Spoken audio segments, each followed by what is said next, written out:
नमस्कार मेरे प्यारे विद्यार्थियों। तो आज मैं लेकर आया हूँ आपके समक्ष कार्यपत्रक 99 और 100 जिसका संपूर्ण सोलो आज अपन देखने वाले हैं। वीडियो देखने से पहले चैनल को सब्सक्राइब जरूर करें। आइए सबसे पहले दक्षता पढ़ लेते हैं कि गद्यांश पद्यांश को पढ़कर समझ के साथ उत्तर दे पाना। प्रश्न 1 देखिएगा, दी गई कविता को पढ़िए और इस पर आधारित प्रश्नों के उत्तर लिखिए। आइए अपन कविता को पढ़ लेते हैं, फिर इसके आधारित प्रश्नों के उत्तर अपन लिखेंगे।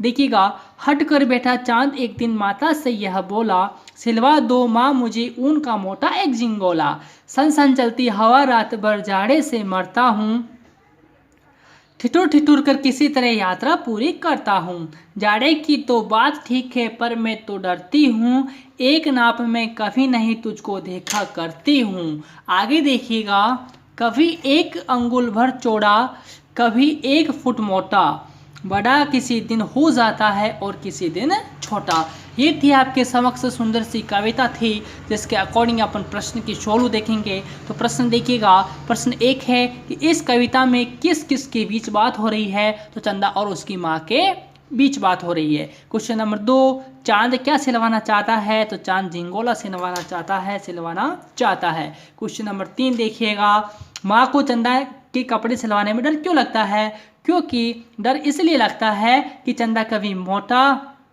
हो जाता है तो कभी छोटा हो जाता है, तो कभी मोटा, इसलिए माँ को डर लगता है। जो चंदा अपना आकार बदलता रहता है ना, तो इसलिए माँ को डर लग रहा है कि कभी तो छोटा हो जाता है तो कभी मोटा हो जाता है। क्वेश्चन नंबर 4 देखिएगा।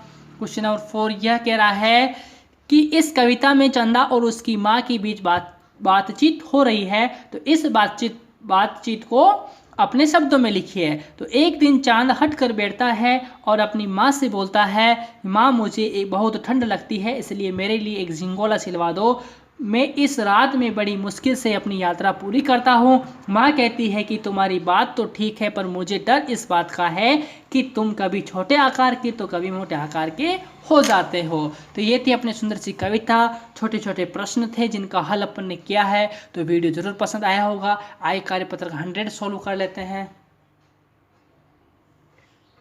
कार्यपत्रक 100 देखिएगा। 100 गद्यांश पद्यांश को पढ़कर समझ के साथ उत्तर दे पाना। तो दिए गए गद्यांश को पढ़कर समझते हुए प्रश्न बनाकर लिखिए।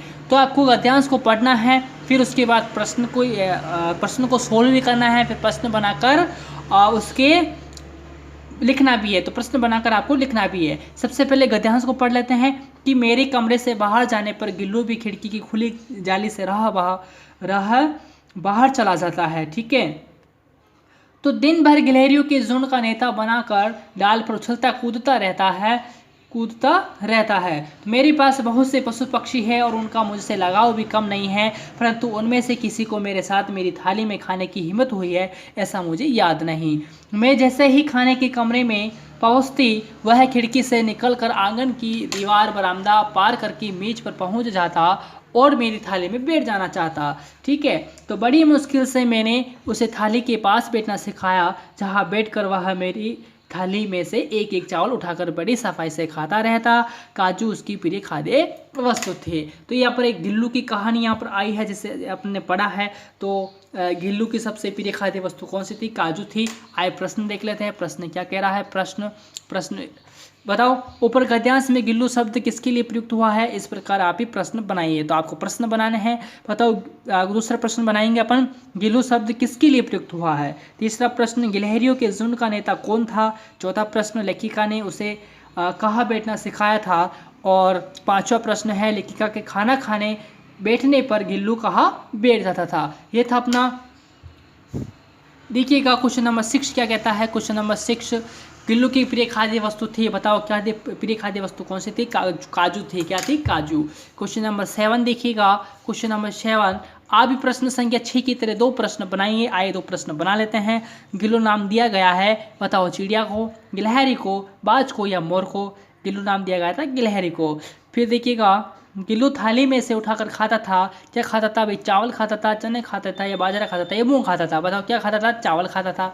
तो ये था अपना कार्यपत्रक 99 और 100 जिसका संपूर्ण सोलो आज अपने देखा था। और कार्यपत्रक 100 जो है ये अपना इस कार्यपुस्तिका का सबसे लास्ट वाला था। तो वीडियो जरूर पसंद आया होगा। तो जल्दी से चैनल को सब्सक्राइब कर लीजिए, बेल आइकन प्रेस कर लीजिए ताकि इसी तरह की वीडियो की नोटिफिकेशन रोजाना आपको मिलते रहे।